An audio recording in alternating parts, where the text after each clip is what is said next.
later than anticipated, but a little bit of audio technical difficulty. So that's all done. Today we're going to be continuing on with our reading from The Essence of Success by Earl Nightingale.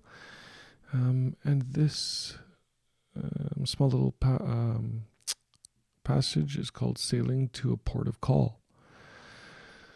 I had the good fortune to be raised near a harbor on the sea. As a kid, I used to spend hours down on the docks watching the ships loading and unloading. They'd bring in cargoes from the distant and romantic ports all over the world. And I used to stand there with the faraway look in my eyes, envying those sailors who were so fortunate to travel to all those places. They traveled over the distant horizon to places I could only imagine or read about in my geography books. I hung around so much that some of the mates and skippers finally recognized me and actually invited me aboard. I guess you can imagine the heaven that was for me.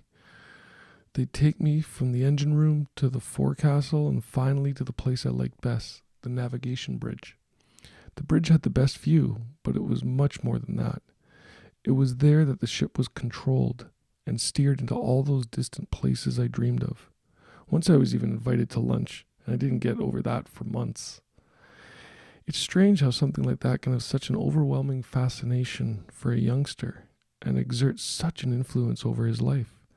As soon as I was old enough, I was on a ship, and I sailed to quite a few of those distant deep-water ports. No matter how long the trip, I never got tired of sailing and watching the sea in all its different moods. Entering a distant port, even if I'd been there before, was always a brand new thrill. Over the years, I've tried to figure out why I like ships so much. I believe I've come up with the answer. Ships operate the way people ought to, I believe, but so few do.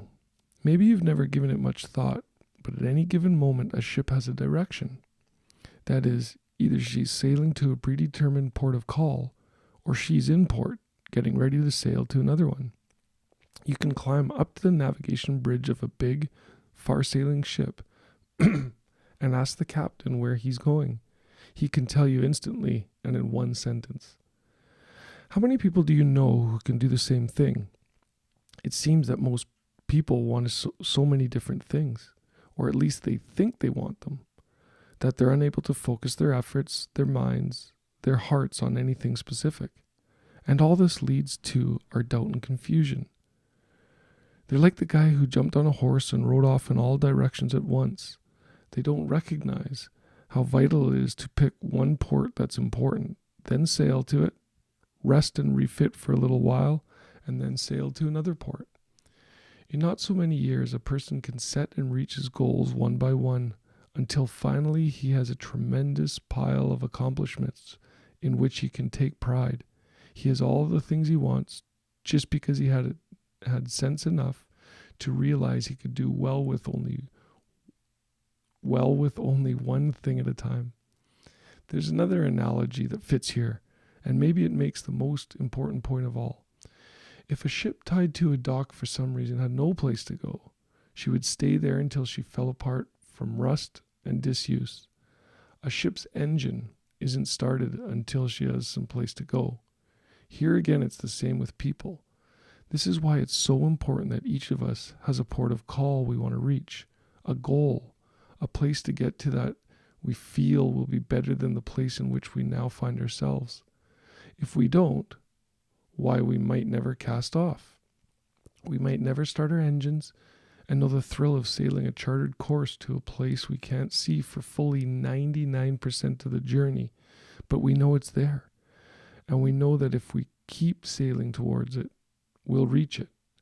If someone came up to you today and asked you what your next port of call is, that is, where you're going, could you answer him in one sentence, as could the captain on the bridge of a ship? If not, maybe you'd like to give it some thought. Another great passage. I mean, think about all that, all the wisdom in that, you know. Just like a ship, having a place or having a goal is like a destination. You know where you're going, right? That's the importance of setting that goal. Another great point. I mean, for 99% of your work that you do towards achieving a goal, right?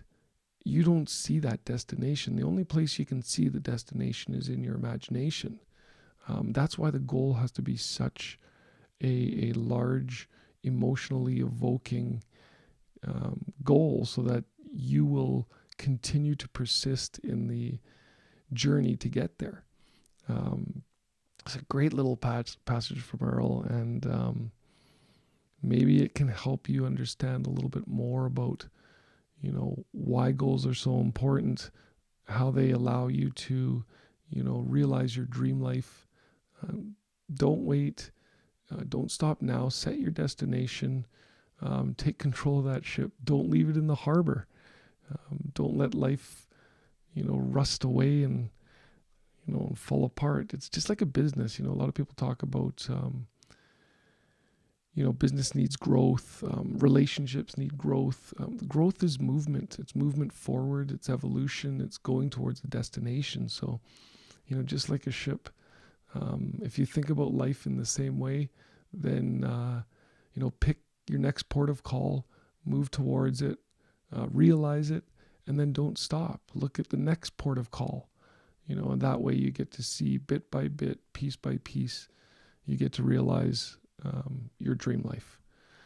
So have an amazing weekend, everyone. No, we got started a little later today, but we'll be on here tomorrow with another passage from The Essence of Success from Earl Nightingale.